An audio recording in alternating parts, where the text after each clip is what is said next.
우리 좌우에 계신 분들 인사드리겠습니다. 하나님이 평강을 주십니다. 제가 평상시에 사인을 받고 끝날 때쯤 서는데 오늘 너무 오래 서 있어서 벌써 다리가 아픕니다. 이제 아시겠어요? 여러분, 운동 경기를 보면 여러 사람이 경주하지만 그 중에는 제일 먼저 도착한 사람, 두 번째, 세 번째 도착한 사람이 있어요. 명명백백하게 제일 먼저 들어온 사람에게는 금메달을 주고 두 번째, 세 번째는 차등으로 그의 성과에 대해서 칭찬해 줍니다. 운동 경기뿐만 아니라 여러분, 이 세상의 모든 삶을 보십시오. 세상에서 두각을 나타내고 앞에 선 사람들이 있어요. 최선을 다하고 좋은 결과를 내고 때로는 성공한 사람들이 있습니다. 여러분, 저는 그런 사람들이 칭찬받아 마땅하다고 생각합니다. 그동안 얼마나 많이 수고했고 그리고 성공을 이루기 위해서 보이지 않는 곳에서 노력하고 훈련하고 애를 썼겠냐는 거죠. 우리 올림픽 경기를 봐도 그래요. 그 사람이 괜히 1등하는 것 아닙니다. 남들보다 더 철저하게 훈련했기 때문이죠.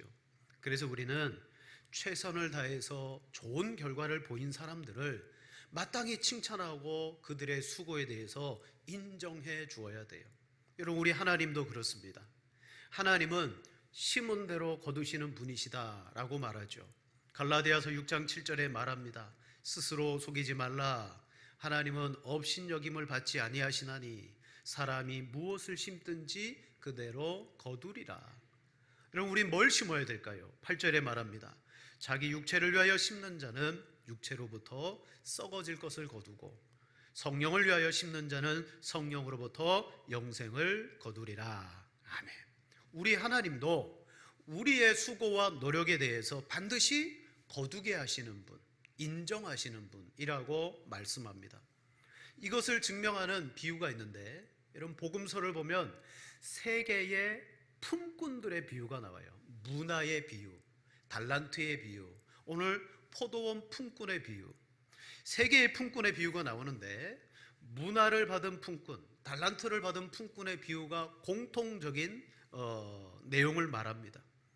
자, 문화의 비유를 보면 한 귀인이 먼 나라의 왕위를 받으러 떠나면서 종 10명에게 각각 은화 한 문화씩을 다 줍니다. 10명에게 한 문화씩을 줘요. 드디어 주인이 돌아와서 계산하기 시작합니다. 첫째 한 문화를 받은 사람이 주인님, 한 문화로 10문화를 남겼습니다. 그러자 주인이 그를 인정하고 칭찬합니다. 착한 종이여, 내가 지극히 작은 것에 충성하였으니 10고을 권세를 차지하라. 10고을을 차지하라는 거예요. 그리고 그에게 말합니다. 착하고 충성된 종이다. 두 번째 종이 한 문화를 가지고 5문화를 남겼습니다. 그랬더니 주인은 너도 5고을을 차지해라. 한 문화만 남긴 종에게는 악한 종아, 내가 내 말로 너를 심판하노니 라고 주인이 말합니다. 자, 여기에서 분명한 것은 10문화를 남긴 종에게는요, 착하고 잘하였다, 착한 종이요, 10고을 권세를 가져라. 착하고 충성된 종이라고 말합니다. 5문화를 남긴 종에게는 착하다, 그리고 잘하였다, 그렇게 칭찬하지 않아요. 그냥 너도 5고을을 차지해라. 이건 뭘 말합니까? 우리 하나님께서는 잘한 사람은요, 잘했다, 충성했다 칭찬하시는 분이더라는 거예요. 차등이 있죠? 잘하는 사람을 주님은 인정해 주십니다. 똑같은 문화예요. 한 문화를 다 받았는데 많이 벌어온 종에게는 더 많이 칭찬하는 거예요. 더 극칭찬을 하는 거죠. 한편 달란트 비유를 보세요. 달란트 비유는요, 똑같이 주지 않습니다. 그 사람에 맞추어서 어떤 사람은 5달란트, 어떤 사람은 2달란트, 비율에 따라서 그 사람의 역량에 따라서 준 거예요. 그랬더니 5달란트는 5달란트를 더 남겼어요. 2달란트 종은 2달란트를 더 남겼어요. 그때의 칭찬은 뭐예요? 똑같았어요. 왜? 그들에게 맞게 주었기 때문에. 자, 여기서 우리는 하나님이 어떤 분인가를 알게 됩니다. 하나님은 우리가 수고하고 열심히 일하고 최선을 다해서 결과를 보이면 그것을 모른 척하고 무시하는 분이 아니라 칭찬하고 인정하시는 분이 바로 하나님이십니다. 그런데 오늘 포도원의 품꾼의 비유는 그 두 비유와는 좀 관점이 다르더라는 거예요. 아침 일찍 온 사람도 있고 저녁 늦게 온 사람도 있는데 어떻게 품꾼을 품삯을 주냐? 똑같이 주더라는 거예요. 그래서 사회주의를 표방하는 사람들은 여기에서 이게 우리 사회주의의 사상이다 라고 말해요. 왜? 모두가 다 들어온 시간은 다르지만 주인이 그들에게 똑같이 나눠주니까 사회주의가 표방하는 것처럼 평균적으로 모두가 다 잘 사는 사회, 이게 바로 우리 그런 사상을 말하는 거다 라고 말합니다. 물론 주인은 똑같이 줘요. 일은 다르게 했지만. 하지만 이 비유가 지향하는 것은 모두가 똑같이 받고 똑같이 대접받는 그런 사회를 말하는 것은 아닙니다. 성경을 잘못 본 거죠. 제가 앞서 말했습니다. 하나님은 열심히 한 사람에게는 분명히 상을 주고 칭찬한다 그랬어요. 오늘 본문의 말씀은 일하고 수고한 것에 대해서 어떻게 하느냐? 특별한 의미가 있다는 거예요. 왜 그렇게 하셨느냐? 자, 오늘 이 비유의 출발이 어딘가를 우리는 먼저 알아야 됩니다. 왜 주님이 이 비유를 하십니까? 그건 앞서 베드로가 주님께 했던 말 때문이에요. 첫 번째 이렇게 말합니다. 우리는 모든 것을 버리고 주를 따랐습니다 라고 베드로가 말해요. 자, 19장에 보면 한 부자 청년이 어떻게 하면 영생을 얻습니까? 예수님께 와서 답을 구해요. 예수님은 정확한 답을 그에게 줍니다. 나를 따라라. 하지만 그는 부자인 거로 근심하며 돌아갔어요. 그때 예수님이 제자들에게 낙타가 바늘기로 들어가는 것보다 부자가 천국에 들어가는 것이 더 어렵다. 제자들이 놀라는 거예요.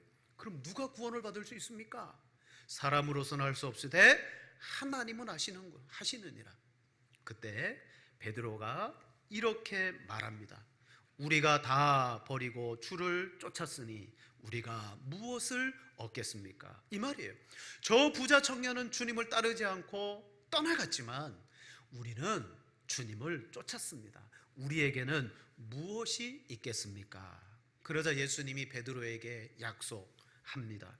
28절 말씀이에요. 우리 28절을 같이 한번 읽겠습니다. 19장 28절입니다. 시작. 예수께서 이르시되 내가 진실로 너희에게 이르노니 새롭게 되어 인자가 자기 영광의 보좌에 앉을 때에 나를 따르는 너희도 12보좌에 앉아 이스라엘 12지파를 심판하리라. 나를 따르는 너희도 내가 영광 받을 때에 12보좌에 앉아서 심판할 거다. 29절에 내 이름을 위하여 집이나 형제나 자매나 부모나 자식이나 전토를 벌인 자마다 여러 배를 받고 영생을 상속하리라. 즉 주님이 영광 받으실 때 모든 걸 버리고 주님을 따른 자들에게는 여러분 주님과 같은 영광을 누릴 뿐만 아니라 왕 노릇하는 권세를 주신다. 그러나 그때 어떤 일이 벌어지냐? 19장 30절입니다. 그러나 먼저 된 자로서 나중되고 나중된 자로서 먼저 될 자가 있느니라.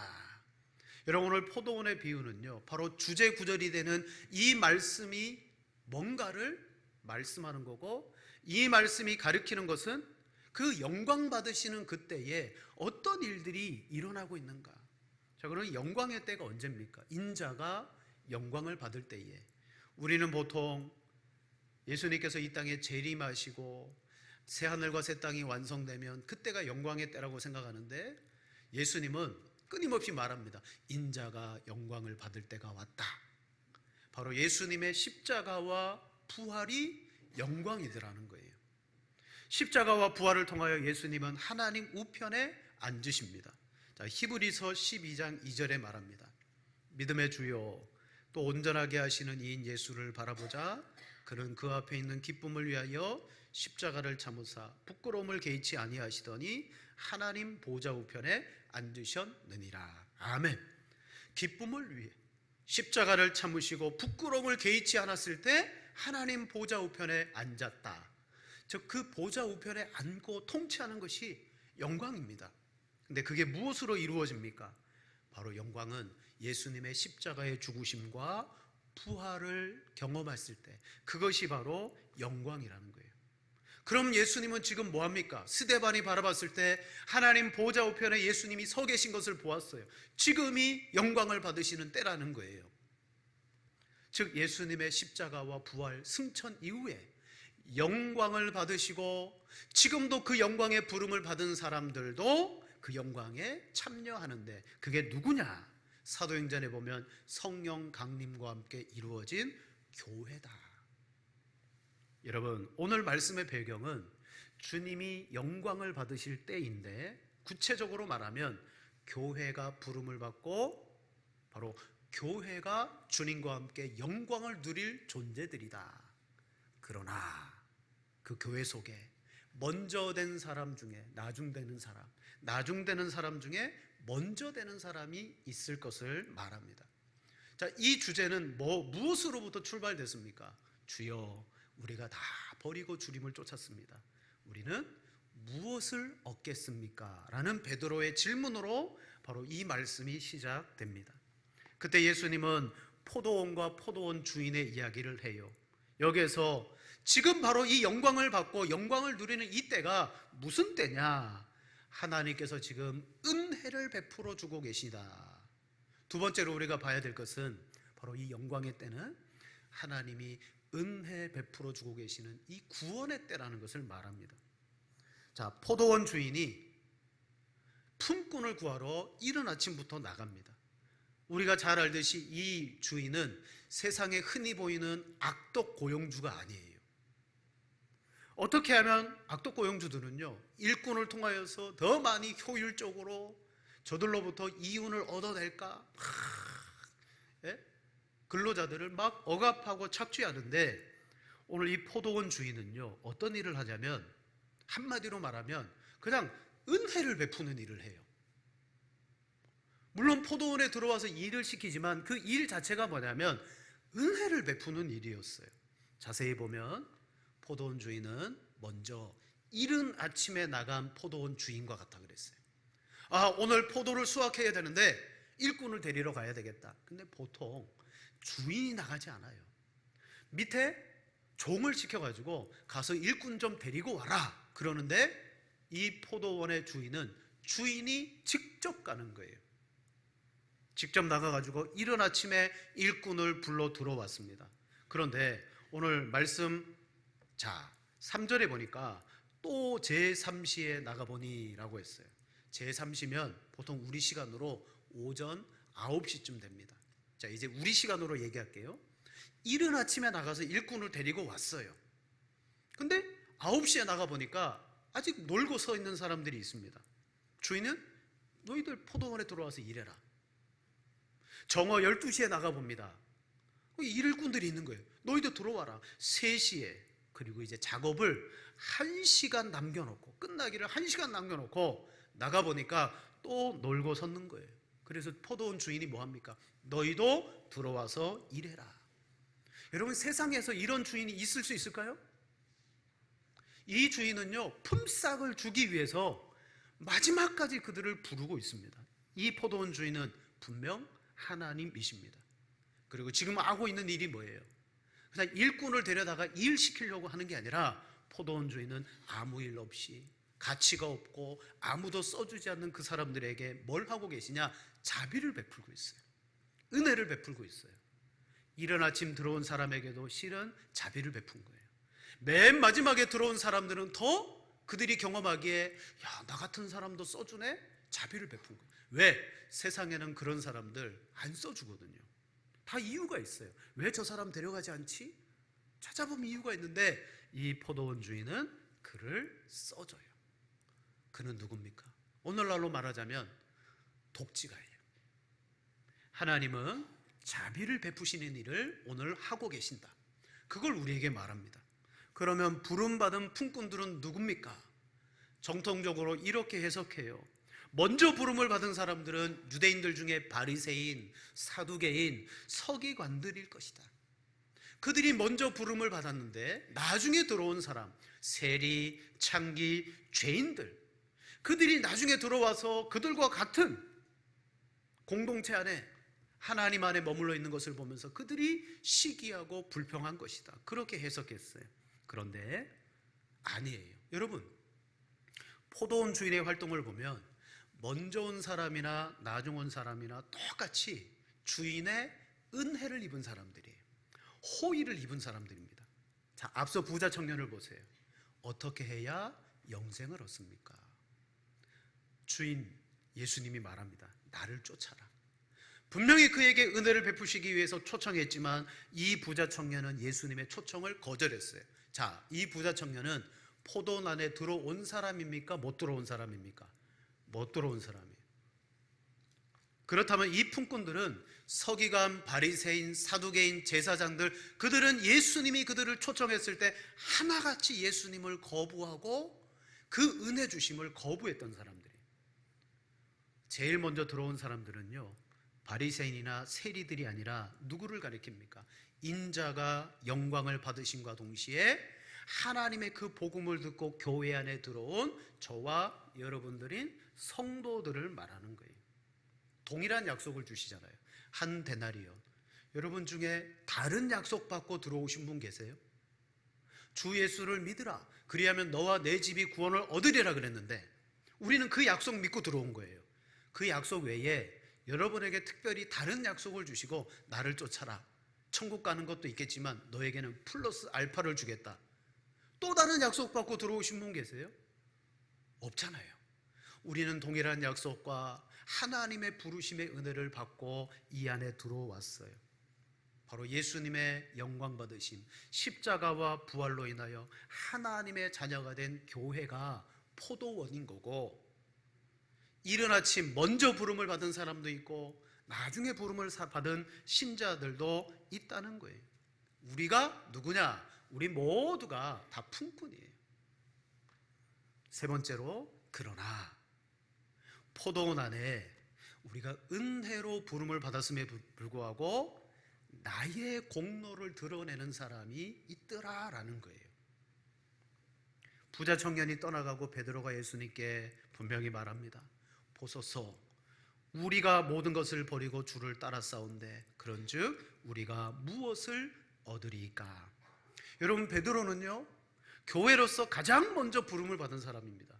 예수님이 이렇게 말했습니다. 베드로야, 내 믿음 위에, 반석 위에 내 교회를 세우리라. 이게 뭐예요? 베드로는 교회 중에서 가장 먼저 부름을 받았다는 사람이에요. 내 교회를 세우겠다, 약속이에요. 은혜를 베풀어 주셨습니다. 그랬던 그 베드로, 은혜로 부름을 받고 은혜의 약속을 받고 왔던 그가 지금 예수님 앞에 우리는 다 버리고 떠났는데 주님, 우리가 받을 게 뭐죠? 라고 생각하고 있습니다. 즉, 누구보다 먼저 왔고 더 많이 주님과 함께 수고했기 때문에 어쩌면 우리가 더 받을 것이 있지 않을까라고 생각했어요. 그때 예수님은 이렇게 말합니다. 먼저 온 자가 나중 되고 나중 온 자가 먼저 될 것이다. 자, 포도원의 주인은 포도원의 일을 다 마친 다음 청지기를 통하여 품삯을 품꾼들에게 나누어 줍니다. 약속된 대로 한 데나리온씩 주는데 어떻게 줍니까? 가장 늦게 온 사람부터 주는 거예요. 여러분, 가장 늦게 온 사람이 그 한 데나리온을 받을 때 마음이 어떨까요? 감격할 거예요. 왜? 내가 지금 한 데나리온의 약속을 받은 대로 이것을 내가 받지만 실은 나는 이걸 받을 자격이 없다라고 생각할 거예요. 왜냐하면 마지막 5시에 주인을 만났을 때 이런 고백을 합니다. 자, 7절 말씀 보세요. 주인이 이렇게 말하죠. 자, 6절 하반절에 너희는 어찌하여 종일토록 놀고 여기에 서 있느냐. 여러분, 괜히 그들이 서 있는 거 아니에요. 왜 종일토록 놀았겠어요? 아무도 거들떠 봐주지도 않고 불러주지도 않고 그들을 인정해 주지도 않아요. 그래서 7절에 이르되 우리를 품꾼으로 쓰는 이가 없습니다. 이르되 너희도 포도원에 들어가라 하니라. 여러분, 우리가 사는 이 세상은요, 냉철합니다. 그래서 실력 사회라고 부르고 능력 사회라고 불러요. 능력이 없으면요, 예? 뭐 나이도 능력이에요. 나이도 많으면요, 무슨 일에 자격이 없으면 써주지 않습니다. 써주지 않아요. 그러나 오늘 포도원 주인은요, 그런 사람들을 어떻게 말하냐? 이르되 너희도 포도원에 들어가라. 품삯을 제일 마지막에 온 그들부터 받기 시작하는데, 한 데나리온을 받으면서 그들은 마음이 어떻냐면, 야, 나에게도 이런 은혜를 주시네. 정말 받을 수 없는 데나리온을 내가 받네. 그 주인에 대한 감사와 또 그 자비와 은혜를 베풀어 주심에 대해서 감격하면서 그걸 받는 거예요. 그러나 품삯을 나누어 줄 때 먼저 부름을 받았던 사람들은 그 모습을 봤어요. 아, 제일 늦게 온 저들이 한 데나리온을 받았다면 우리는 더 받겠구나. 그러나 똑같이 한 데나리온을 주자 그들 속에 불평이 일어나기 시작했습니다. 여러분, 주인이 잘못했습니까? 아니요, 주인은 잘못하지 않았어요. 오히려 그들에게 은혜를 베풀어 포도원에 들어오게 했고 데나리온의 약속을 주신 것에 대해서 정당하게 그것을 주심에 대해서 일찍 온 사람들도 어떻게 해야 되느냐? 감사해야 돼요. 근데 그들은 일찍 왔다고 자신들보다 늦게 온 사람들과 똑같이 받는 것에 대해서 불평하고 그리고 원망하기 시작했습니다. 주인이 우리를 홀대하는 것 아니냐? 오히려 뒤에 온 사람들에게 더 자비를 많이 베풀어 주는 것 같다라는 마음으로 그들은요 막 불평했어요. 여러분, 이게 교회예요. 은혜로 부름을 받은 포도원, 그 교회 안에서 벌어질 수 있는 일을 주님은 말합니다. 뭡니까? 교회는 다른 곳이 아니에요. 교회는 자비가 베풀어지는 곳입니다. 그러나 우리는 다 은혜로 부름을 받아서 신앙생활하고 교회 생활하지만 너무 상당히 자주 형평성을 따집니다. 형평성을 따질 때가 많아요. 자, 우린 이 비유에서 크게 두 가지를 배워야 됩니다. 첫째, 먼저는 품꾼의 마음이 아니라 오늘 마지막까지 품꾼을 부르시는 하나님 그 은혜와 자비를 배워야 돼요. 하나님은 어떤 분입니까? 하나님은요, 우리를 끝까지 구원하시고 우리에게 은혜를 베풀어 주시기를 원하시는 분이에요. 여러분, 처음 온 사람들은 이렇게 생각할 수도 있어요. 야, 나도 부름받지 않았으면 저 사람들처럼 하루 종일 놀면서 실패와 절망과 좌절의 마음을 가지고 그렇게 살아갈 수밖에 없는데 주인이 우리를 일찍 불러주셨구나. 아, 주인의 그 자비와 은혜가 대단하다. 그렇게 생각할 수도 있었어요. 그러나 오히려 그들은 왜 늦게 온 사람들과 우리를 똑같이 취급하냐며 불평하고 원망했어요. 누구를 모르는 거예요? 하나님 아버지의 자비와 은혜를 모르는 거예요. 여러분, 지금은 어떤 때입니까? 보라, 지금은 은혜 받을 만한 때요. 보라, 지금은 구원의 날이로다. 지금 이 교회 시대에 하나님은 어떤 분으로 일하십니까? 지금도 이 포도원인 교회에 여러분 불러 그들을 하나님의 백성 삼으시기 위해서 지금도 하나님은 은혜를 주고 계세요.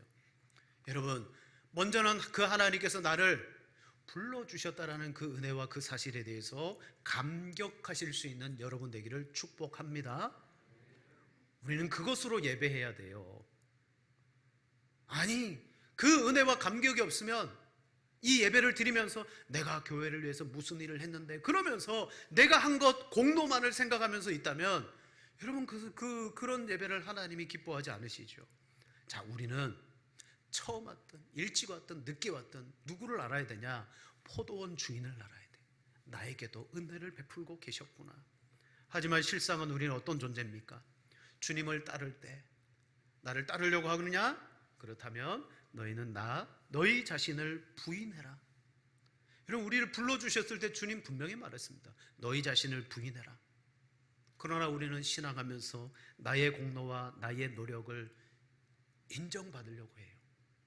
분명히 은혜로 시작했는데 내 공로가 교회 안에서 내가 한 일이 어떤 업적들이 인정받지 못할 때 우리는 은근히 인정해 주지 않을까? 왜 아무 말이 없지? 라는 생각을 하게 되고 그게 사탄에게 빌미를 제공하면요 불평과 원망으로 터져 나올 수도 있다는 거예요. 저를 예를 들면, 여러분, 설교자가 설교를 하고 기대하는 건 아닙니다. 근데 마지막 여러분 나가시면서 인사하면서 한마디, 목사님 오늘 은혜 받았습니다 라고 하죠. 그러면 기쁘죠. 즐거워요. 근데 그게 뭐가 되느냐, 은근히 또 기대하는 마음이 돼요. 은혜 받으셨는데 왜 저분만 저 이야기 하시지? 다른 분은 이야기 안 하시나? 사람의 심리라는 것이 그거예요. 뭔가 내가 했다라는 공로가 하나만 딱 드러나기 시작하면요, 그걸 인정해 주지 않으면 불평이 되더라고요. 사랑하는 여러분, 신앙생활하면서 여러분 헌신하셨습니까?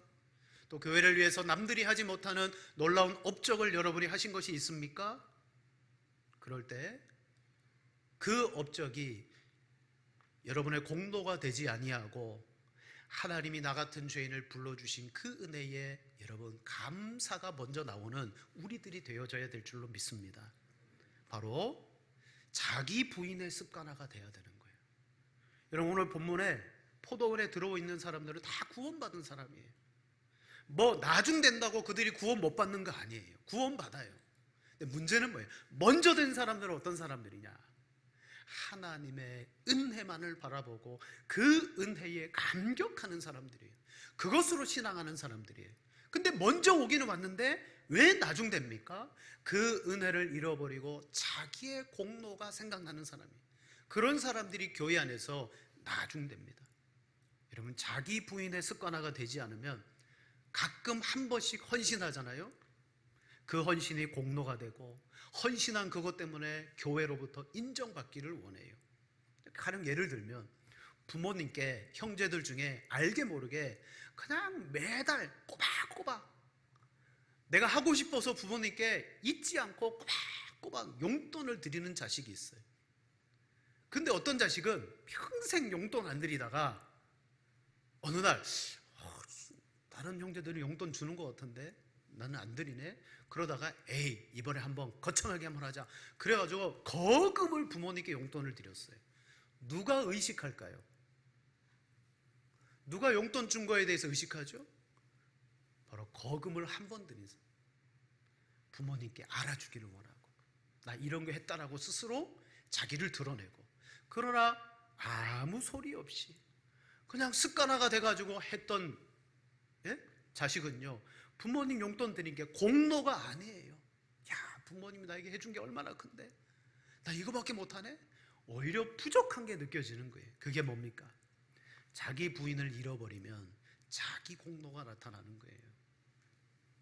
사랑하는 성도 여러분, 교회가 여러분의 한 일과 여러분의 사역과 모든 것들을 인정해 주지 못해도 하나님은 다 알고 계시고, 서두에 하나님은 어떤 분이라 그랬어요? 심은 대로 거두시는 하나님이라고 그랬어요. 그리고 일하고 수고한 대로 결과를 가져오시면 잘한 사람에게는 잘했다라고 칭찬해 주시는 하나님이라고 그랬어요. 동시에 오늘 본문의 포도원의 주인은 정말 세상에서 인정 못 받고 자격 없는 우리들을 마지막까지 불러서 은혜를 베풀어 주시는 그런 하나님이시라는 사실을 오늘 본문에서 우리에게 말합니다. 여러분, 먼저 되시기를 원합니까? 그렇다면 하나님의 그 은혜와 정말 나 같은 죄인을 불러주신 그 은혜에 감격해서 신앙하시는 우리들이 되어져야 될 줄로 믿습니다. 다윗이 블레셋의 망명 생활할 때 그가 살고 있던 시글락 성이 아말렉 족속에 의해서 다 불타버리고 가족들과 재산을 빼앗겼습니다. 추적해서 갑니다. 부솔이 나는 시냇가를 만났습니다. 600명이 추적했는데요, 200명이 난 도무지 힘들어서 못 가겠다. 그러자 다윗이 그들을 거기에 머물게 하죠. 400명이 쫓아가서 아말렉을 치고 모든 재산과 가족들을 찾아옵니다. 그때 피곤해서 부솔 시냇가에 따르지 못한 그 사람들에게 왔어요. 그러자 그들 400명들 중에 악한 자와 불량배들이 이렇게 말합니다. 우리와 함께 가지 않았으니 우리가 도로 찾은 물건은 무엇이든지 그들에게 주지 말고 저들의 처자만 주고 돌려보내자. 뭐예요? 그들 아무것도 안 했다는 거예요. 우리는 나가서 싸워서 다 찾아왔는데 그 200명은 시냇가에 그냥 머물러서 쉬고 있었대요. 맞습니다. 400명은 열심히 일했고 200명은 아무것도 안 한 것 같아요. 하지만 다윗은 이렇게 말합니다. 우리 사무엘상 20장 23절 25절 세 절을 같이 읽겠습니다. 다윗이 이르되 나의 형제들아 우리를 보호하시고 우리를 치러 온 그 군대를 우리 손에 넘기셨으니 그가 우리에게 주신 것을 너희가 이같이 못하리라. 이 일에 누가 너희에게 듣겠느냐? 전장에 내려갔던 자의 분깃이나 소유물 곁에 머물렀던 자의 분깃이 동일할지니 같이 분배할 것이니라 하고 그날부터 다윗이 이것으로 이스라엘의 율례와 규례를 삼았더니 오늘까지 이르니라. 아멘. 왜 똑같이 분배합니까? 진정한 원리는 여기에 있습니다. 여호와께서 우리를 보호하시고 그 군대를 넘기셨다는 거예요. 우리가 싸워서 이긴 것 같지만 아니야. 하나님이 이 모든 것들을 이기게 해주셨어. 하나님의 은혜의 공동체라는 거죠. 그래서 수고하지 않은 저들에게도 우리는 함께 나누고 이 기쁨을 누려야 된다. 여러분, 세상은 1등주의입니다. 또한 실력주의예요. 그러므로 말미암아 심각한 사회적인 문제들이 생기죠. 그 경쟁에서 밀린 사람들은요 어떻게 됩니까? 세상에서 낙심하고 절망할 수밖에 없어요. 하지만 교회는 그러면 안 된다. 교회는 그러면 안 된다. 여러분, 우리 모두는 동일하게 구원을 받았습니다. 먼저 온 사람도 있습니다. 베드로, 사도, 초대교회. 베드로가 말하죠. 우리 다 버리고 왔습니다. 우리는 무엇을 받겠습니까?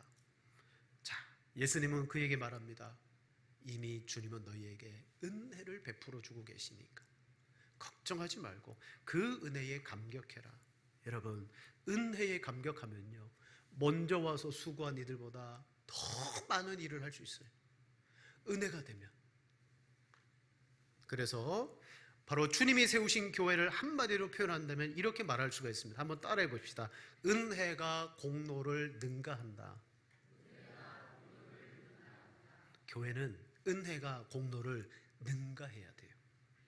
우리 안에 공로가 살아나면 약속과 은혜를 잊어버리게 되고 불평하고 원망하게 됩니다. 공로를 생각하면 심각해지면 교회 안에 공로를 공유하는 사람들끼리 모여요. 야, 우리 옛날에 그랬지. 그러면서 그 옛날에 공로를 이룬 사람들끼리 모여가지고 이게 교회 안에서 우리는 엘리트야. 우리가 이랬어. 그러면서 그게 하나의 파벌이 생겨요. 그게 뭘까요? 은혜를 망각하고 자기 안에 공로가 드러나면 그런 일이 벌어집니다. 하지만 교회와 하나님의 나라는 그렇지가 않더라. 기억하십시오. 은혜가 반드시 공로를 능가해야 됩니다. 그래서 그 은혜가 공로를 능가하는 사람이 누구냐? 그 사람이 먼저 된 사람입니다. 은혜가 나를 뒤덮어 버렸어. 내가 아무리 높은 지위에 있고 내가 아무리 훌륭한 일을 했다 할지라도 내가 인정받지 못한다 할지라도 그 사람은 은혜가 자기를 덮어버리니까요 감사할 것밖에 없어요. 뭔가를 해놓고도 하나님의 은혜입니다 라고 여러분 고백합니다. 우리 은혜의 공동체 안에 간악한 공로주의, 내가 뭔가를 이루었다, 왜 나에게 보상해 주지 않느냐, 내가 무엇을 받을 수 있을까, 이런 공로주의가 역사하면 안 됩니다. 우리 모두는 참 부족한데 하나님이 나를 일찍 불러준 사람은 야 일찍 불러주었구나, 늦게 불러준 사람은 하나님이 나를 잃어버리지 않으셨구나. 그 은혜 속에서 여러분 천국이 어떤 것인가를 누리고 신앙생활 하시는 여러분들 되시기를 축원을 드립니다.